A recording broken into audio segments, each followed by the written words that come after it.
ಈ ದ್ರೌಪದಿ ಅಣಿಯಲ್ಲಿ ಇನ್ನು ಅದೇನೇನೆಲ್ಲ ಬರೆದಿರುವೆ ದೇವ, ಅದೇನೇನೆಲ್ಲ ಬರೆದಿರುವೆ. ದ್ರೌಪದಿ, ಪಾಂಚಾಲಿ, ಪ್ರಿಯತಮೆ ದ್ರೌಪದಿ, ಇವಳೇಕೆ ಚಿಂತಾಮಗ್ನಳಾಗಿರುವಳಲ್ಲ? ಪ್ರಿಯತಮೆ,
ಏನಾಯಿತು?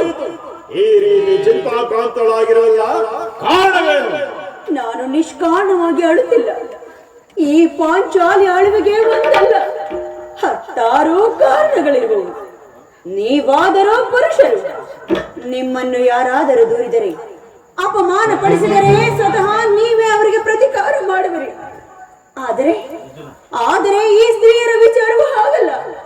ಅವರು ಅನ್ನ ವಸ್ತ್ರಗಳಿಗಾಗಿ ಪರರನ್ನು ಆಶ್ರಯಿಸಬೇಕು. ಆತ್ಮ ಗೌರವವನ್ನು ರಕ್ಷಿಸಿಕೊಳ್ಳಲು ಅವರಿಗೆ ಅನ್ಯರ ಆಶ್ರಯ ಬೇಕೇ ಬೇಕು. ಹೇ ಪರಮೇಶ್ವರ, ಇಂತಹ ಪರಾಧೀನ ಸ್ತ್ರೀ ಜಾತಿಯನ್ನು ಅದೇಕೆ ಸೃಷ್ಟಿಸಿದೆ ದೇವ? ಹೊಳಬೇಡ ದ್ರೌಪದ, ಹೊಳಬೇಡ. ಸ್ತ್ರೀಯರ ಪರಾಧೀನತೆಯು ನಮ್ಮ ಸಮಾಜದ ನಿಯಮ, ಭಗವ ಸ್ವರೂಪರಾದ ಋಷಿಗಳ ಆಜ್ಞೆ. ಆಹಾ, ಕೈ ಹಿಡಿದ ಪತ್ನಿಯನ್ನು ದ್ಯೂತದಲ್ಲಿ ಪಣವಾಗಿಟ್ಟು ಸೋಲುವಂತೆ ಆನಿ ಮನುಷ್ಯಗಳೇ ಆಜ್ಞಾಪಿಸಿದರಲ್ಲವೇ? ಪತಿಗಳಂತೆ ಪತಿಗಳು ತಪಸ್ಸು ಮಾಡಿ ಪಡೆಯಬೇಕು ನಿಮ್ಮಂತಹ ಪತಿಗಳನ್ನು. ಅಣ್ಣನ ಒಂದು ದಿನದ ಅವಿವೇಕತನದಿಂದ ಈ ನಿಂದನೆಯು ನಮ್ಮನ್ನು ಸೋಯುವ ತನಕ.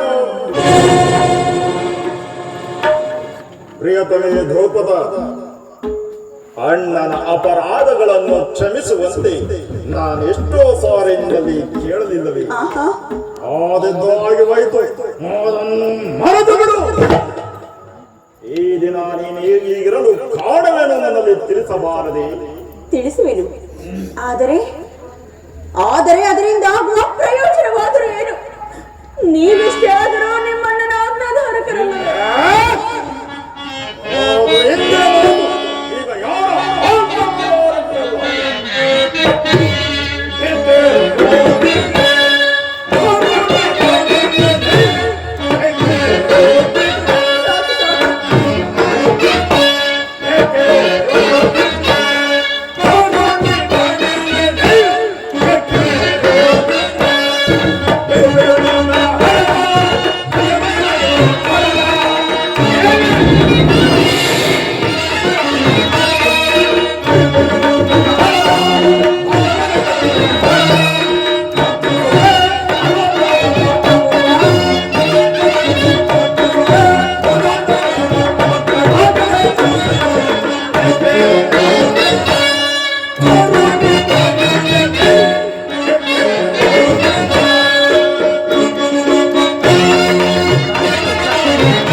ಈಗ ಯಾರ ಈಗ ಯಾರ ಹಾಗಾದರೆ ತಿಳಿಸುವೆನು ಕೇಳಿ. ಈ ದಿನ ನಾನು ಹಸ್ತಿನಾಂಬೆಯ ಮಂದಿರಕ್ಕೆ ದೇವಿಯ ದರ್ಶನಕ್ಕಾಗಿ ಹೋಗಿದ್ದೆನು. ಅಲ್ಲಿಗೆ ಆ ದುರಹಂಕಾರಿ ದುರ್ಯೋಧನನ ಪತ್ನಿ ಭಾನುಮತಿಯು ಸಹ ಬಂದಿದ್ದಳು. ಆಕೆಯು ನನ್ನನ್ನು ಕಂಡು, ದ್ರೌಪದಿ, ನಿನ್ನ ಪತಿಗಳ ವಾಸಕ್ಕಾಗಿ 5 ಗ್ರಾಮಗಳನ್ನು ಬೇಡಲು ದೂತರನ್ನು ಆಸ್ಥಾನಕ್ಕೆ ಕಳುಹಿಸಿದರು. ಇನ್ನೇನು ಸಂಧಿಯಾಗುವುದು. ಆಗಲಾದರೂ ಈ ನಿನ್ನ ಬಿಚ್ಚಿದ ಕೇಶರಾಶಿಯನ್ನು ಮಡಿಗಟ್ಟುವೆಯಷ್ಟೇ ಎಂದು ಹೇಗೆ ಹೋಗಿ ಅಪಹಾಸ್ಯ ಮಾಡಿ ನಕ್ಕಳು ಸ್ವಾಮಿ, ಅಪಹಾಸ್ಯ ಮಾಡಿ ನಕ್ಕಳು. ಪುನಃ ದುರ್ಯೋಧನನೇ ಸಂಧಿಗೆ ಪ್ರಯತ್ನ. ಹೋಗೋದರೆ ನನ್ನ ಸಂದೇಹವು ನಿಜವಾಯಿತು. ಯಾರು ಹೋದವರು? ಮತ್ತಿನ್ನಾರು? ನಮ್ಮಣ್ಣರಾದ ಶ್ರೀಕೃಷ್ಣ ಪರಮಾತ್ಮರಲ್ಲವೇನು? ಕೃಷ್ಣನೇ.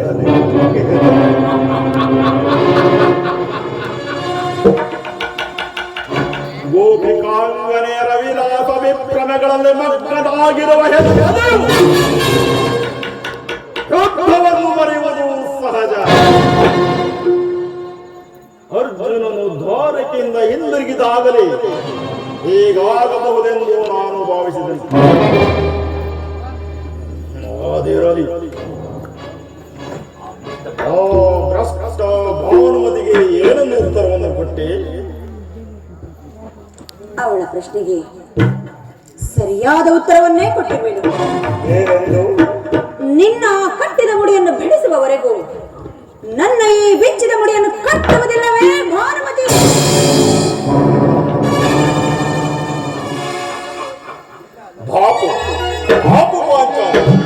ಎಷ್ಟೇ ಆಗಲಿ ನನ್ನ ಜಾಣೆಯಲ್ಲವೇ?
ದ್ರೌಪದ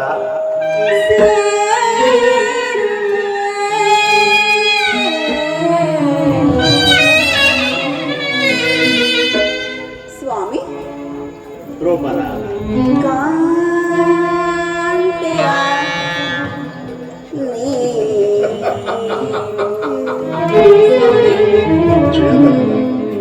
ಚೆಲ್ಲುತ್ತಾ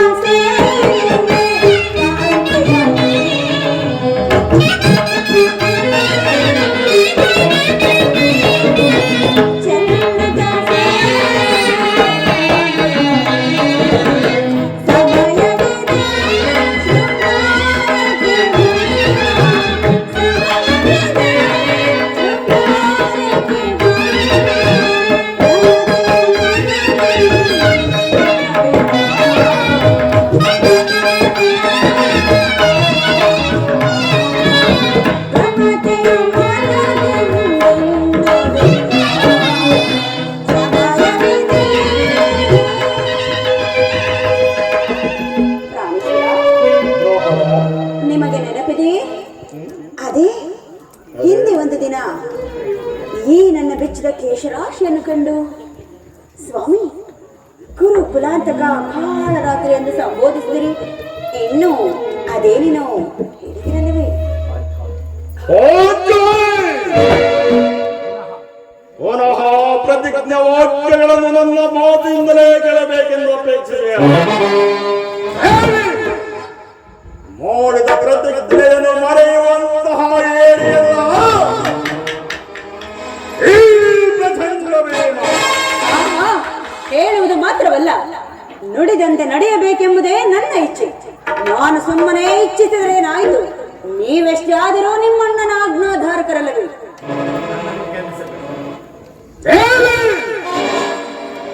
ಇನ್ನು ನನ್ನನ್ನು ಕೆಳಕಬೇಡ. ನಾನು ಯಾರ ಆಜ್ಞಾಧಾರಕನು? ಶಾಂತಿಯನ್ನು ಬಯಸುವ ಸಂಸ್ಥೆಯ ಪ್ರಸ್ತಾಪನೆ. ನಾನು ಆತುರದಿಂದ ಯುದ್ಧವನ್ನೇ ನಿರೀಕ್ಷಿಸುತ್ತಿದ್ದೇನೆ. ಧರ್ಮ ಪಾರಾಯಣನಾದ ಯುಧಿಷ್ಠಿರನು ಅಪರಾಧವನ್ನು ಕ್ಷಮಿಸಬಹುದು. ಆದರೆ ನಾನು ಮಾತ್ರ ಕ್ಷಮಿಸುವುದು. ಅವರ ಇಚ್ಛೆಯಂತೆ ಹೊರ ನಡೆದುಕೊಳ್ಳಲಿ. ನನಗೆ ಭೀಮಸೇನನು ಸಂಧ್ಯಾ ಪ್ರಸ್ತಾಪವನ್ನು ಕೇಳಿದ ಸಿಂಹದಂತೆ ವಿಜೃಂಭಿಸುತ್ತಿರುವನು. ಆತನನ್ನು ಸಮಾಧಾನದಿಂದ ಹೊರತು ಮತ್ತಾರಿಗೂ ಸಾಧ್ಯವಿಲ್ಲ. ಇವರ ಕೋಪಕ್ಕೆ ದ್ರೌಪದಿಯೇ ಮೂಲ ಕಾರಣವೆಂದು ಪಾಠ. ಕೌರವರಲ್ಲಿ ಯುದ್ಧ ಮಾಡುವುದಕ್ಕಿಂತಲೂ ಈ ನನ್ನ ಸಹೋದರರ ಕೋಪವನ್ನು ಶಮನ ಮಾಡಲು ನನಗೆ ಸಾಧ್ಯವಾಗಿರುವುದು. ಸಹೋದರ ಭೀಮಸೇನ ಶಾಂತ ಸಮಯಕ್ಕೆ ಸರಿಯಾಗಿ ಬಂದೆ. ನನಗೆ ಅರ್ಜುನನ ಸಮ್ಮುಖದಲ್ಲಿ ನಿಮಗೆ ಒಂದು ಮಾತನ್ನು ತಿಳಿಸಬೇಕೆಂದಿದ್ದನು. ಅದನ್ನು ನಿಮ್ಮಿಬ್ಬರ ಸಮ್ಮುಖದಲ್ಲಿಯೇ ಹೇಳಿದ್ದೇನೆ. ಈ ಸಂಧಿಯ ಪ್ರಸ್ತಾಪವು ನಿಮಗೆ ಉಚಿತವಾಗಿರಬಹುದು. ಅರ್ಜುನನು ಅನುಮೋದಿಸಬಹುದು, ನಕುಲ ಸಹದೇವರು ಸಮ್ಮತಿಸಬಹುದು. ಆದರೆ ಈ ದಾಸ್ಯ ವೃತ್ತಿಯು ದಾರಿದ್ರ ಭಿಕ್ಷುಕರಂತೆ ಕಂಡವರ ಮನೆಯ ಬಾಗಿಲಲ್ಲಿ ಸಂಧಿಯಾಚನೆ ಮಾಡಲು ಪಾಂಡುರಾಯರು ನಮ್ಮನ್ನು ಪುತ್ರನಾಗಿ ಪಡೆಯಲು ಈ ಅಪಮಾನವನ್ನು ಇನ್ನೊಂದು ಗಳಿಗೆಯೂ ನಾನು ಸಹಿಸತಕ್ಕದ್ದು.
ಏನು ಹೇಳುವೆ ಪಾಂಚಾಲಿ?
ಧರ್ಮವೆಂದು ಹಂಬಲಿಸುತ್ತಾ ಕ್ಷತ್ರಿಯರ ಧರ್ಮವೇನೆಂಬುದನ್ನು ಮರೆಯುವುದು ನಿಮಗೆ ಉಚಿತವೆನಿಸುತ್ತಲ್ಲವೇ? ಅರ್ಜುನ, ಈ ಸಂಧಿಯ ಫಲಾಫಲವನ್ನು ಕೇಳುವುದರಿಂದ ನಿಮ್ಮ ಅಪೌರುಷ ವರ್ತನೆಯ ಪುರಸ್ಕಾರ ನಿಮಗೆ ಇರಲಿ. ಪ್ರತಿಜ್ಞೆಯಿಂದ ನಡೆಯುವ ಸ್ವತಂತ್ರ ಸ್ವಲ್ಪ ನಿಲ್ಲಿ. ಅದು ಯದುಪತಿಯು ನಮ್ಮನ್ನು ನೋಡಿ ನಗುತ್ತಾ ಇತ್ತ ಕಡೆಯೇ ಬರುತ್ತಿರುವರು. ಅಣ್ಣ,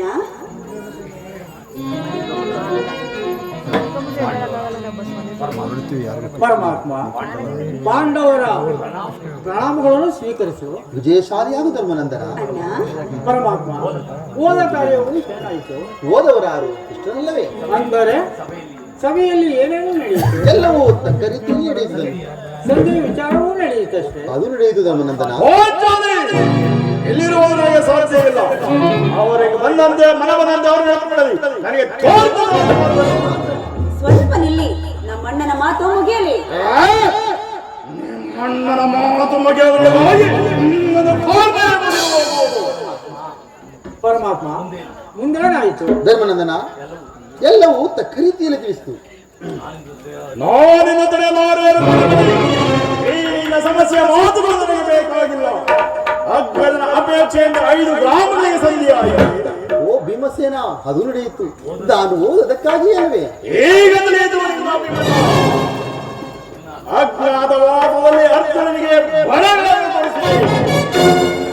ಈಗ ಸಂಧಿಯ ನೆಪದಲ್ಲಿ ನೈವರಿಗೂ ಸೀರೆ ಅಪೇಕ್ಷೆಯ ಈ ಪಾಂಡು ಪುತ್ರನ ಮೇಲೆ ನನಗೆ ಎಷ್ಟೊಂದು ಆಕ್ರೋಶ.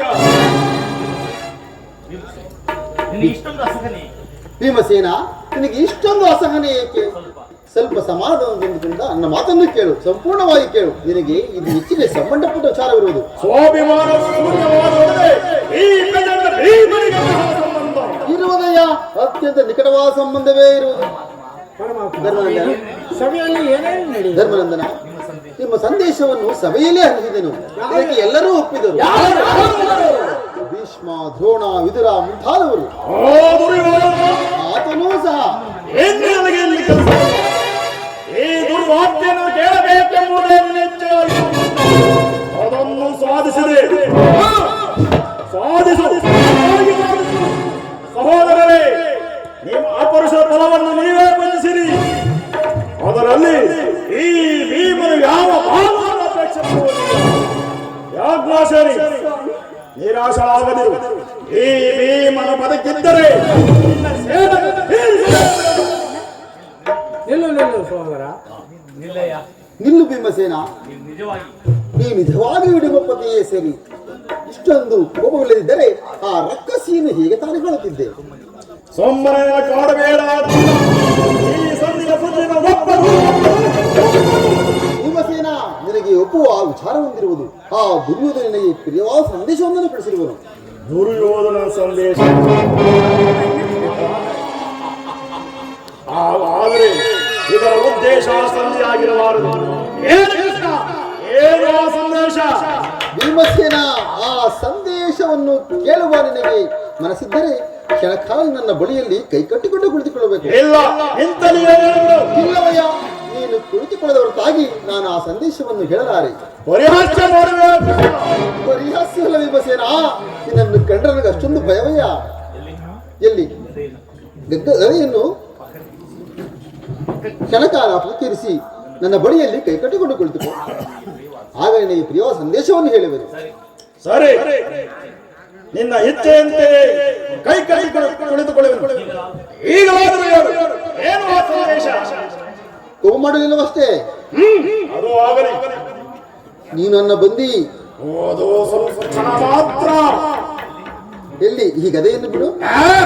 ಬಿಡಯ್ಯ ಅರ್ಜುನ, ಕ್ಷಣಕಾಲ ಈ ಗದೆಯನ್ನು ಹಿಡಿದಿಡು.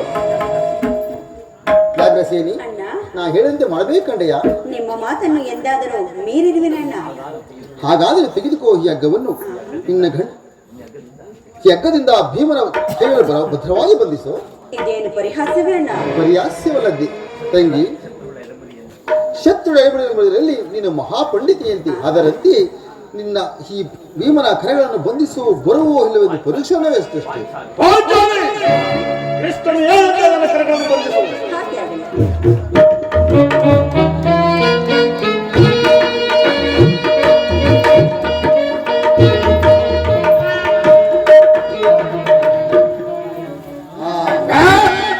ಈಗ ನಿರ್ಭಯವಾಯಿತು. ಈಗ ಎಲ್ಲರೂ ಕೇಳಿರಿ, ಈ ಭೀಮನನ್ನು ಬಂಧಿಸಿರುವ ಹಗ್ಗವು ಈಗಿನ ನನಗೆ ರಾಸಬೀರನ ಅಂಗಾಂಗಗಳನ್ನು ಬಂಧಿಸಲು ಆ ಕಾರ್ಯವನ್ನು ಮಾಡಲು ಮತ್ತಾರಿಂದ ಸಾಧ್ಯ? ಆ ದುರಾಚಾರಿಯಾದ ದುರ್ಯೋಧನನು ಆಜ್ಞೆ ಮಾಡಿದನು. ಆತನ ತಮ್ಮ ದುರಾಚಾರಿಯಾದ ದುಶ್ಯಾಸನನ್ನು ಕಿತ್ತವರಿಸಿದನು. ಅವರಲ್ಲದೆ ಈ ಕಾರ್ಯವನ್ನು ಮತ್ತಾರಿಂದ ಸಾಧ್ಯ?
ಅರ್ಜುನ, ನನ್ನ ಕರಗಳನ್ನು ಬಿಟ್ಟು ಈ ನೀಚ ಕೃತ್ಯಗಳಿಂದ ದುರ್ಯೋಧನ ದುರಾಭಿಮಾನವು ಸಿಗಲಿದೆ.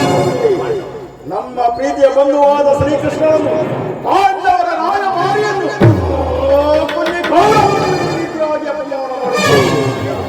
ಅಗ್ರಜ, ಇದಕ್ಕೆ ನಿಮ್ಮ ಉತ್ತರವೇನು? ಅಷ್ಟು ಮಾತ್ರವಲ್ಲ ಕೃಷ್ಣ, ನಿಮ್ಮ ಕೊನೆ ಸಂದೇಶವನ್ನು ಹೇಳುವನು ಕೇಳಿ.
ಸಂಧಾನಕ್ಕೆ ಆ ದುಡ್ಡನ್ನು ಕೊಟ್ಟ ಉತ್ತರವನ್ನು ಹೇಳುವಲ್ಲಿ ಕೇಳು. ನೀವು ರಾಜ್ಯವನ್ನು ಬಯಸುವುದಾದರೆ ಅದು ದೊರಕುವುದು ರಣಾಂಗಣದಲ್ಲಿ ಸಶಾಸ್ತ್ರಗಳ ವೀರ ಸ್ಪರ್ಶ ಸಂದರ್ಭದಲ್ಲಿ ಎಂದು ಬಾರಿ ಬಾರಿ ಕೂಗಿ ಹೇಳಿದನು. ಹಾಗಾದರೆ ಉಳಿದಿರುವುದು ಒಂದೇ ಉತ್ತರ, ಅದು ಯುದ್ಧ. ನೀನೇ ತಿಳಿದಿರುವೆ ಕೃಷ್ಣ, ನಾನು ಯುದ್ಧವನ್ನು ಅಪೇಕ್ಷೆ ಪಡುವುದಿಲ್ಲ. ನನಗೆ ಅಗ್ರಜ, ನನ್ನ ಕರಗಳನ್ನು ಬಿಚ್ಚು. ಅನಂತ, ಕೃಷ್ಣ, ಹೋಗು. ನೀನು ಬಿಚ್ಚುವುದಿಲ್ಲ, ಬೇಡ. ಯಾರು ಬಿಚ್ಚುವುದು ಬೇಡ, ನಾನೇ ಬಿಚ್ಚುಕೊಳ್ಳುತ್ತೇನೆ. ಎಲ್ಲಿ ನಮಗದೆ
ಈಗ ಕೇಳಿ. ನಾನು ವಾಯುದೇವನ ಅಂಶದಿಂದ ಜನಿಸುತ್ತಿದ್ದ ವೀರಮಾತೆ ಕುಂತಿದೇವಿಯ ಸ್ತನಪಾನ ಮಾಡಿದ ಸತ್ಯವಾಗಿ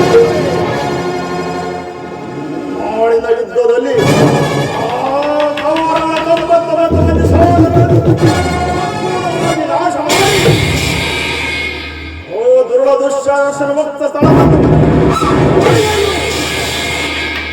ಅವನ ಗಂಡಿಗೆಯ ಬಿಸಿ ರಕ್ತದಿಂದ ಹಳದಿ ಪಾಂಚಾಲಿಯ ಬಿರುಮುಡಿಯನ್ನು ಕಟ್ಟಿಸಿ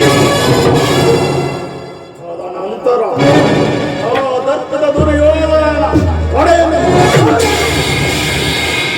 ಅವನ ರಾಜ ಕಿರೀಟವನ್ನು ಈ ನನ್ನ ಎಡಗದಿಂದ ಪುಡಿ ಪುಡಿ ಮಾಡಿ ನನ್ನ ಪ್ರತಿಜ್ಞೆಯನ್ನು ನೆರವೇರಿಸಿಕೊಳ್ಳದೆ ಹೋದರೆ ಭೀಮಾ, ನಿನ್ನ ಪಾದಗಳ ಸಾಕ್ಷಿ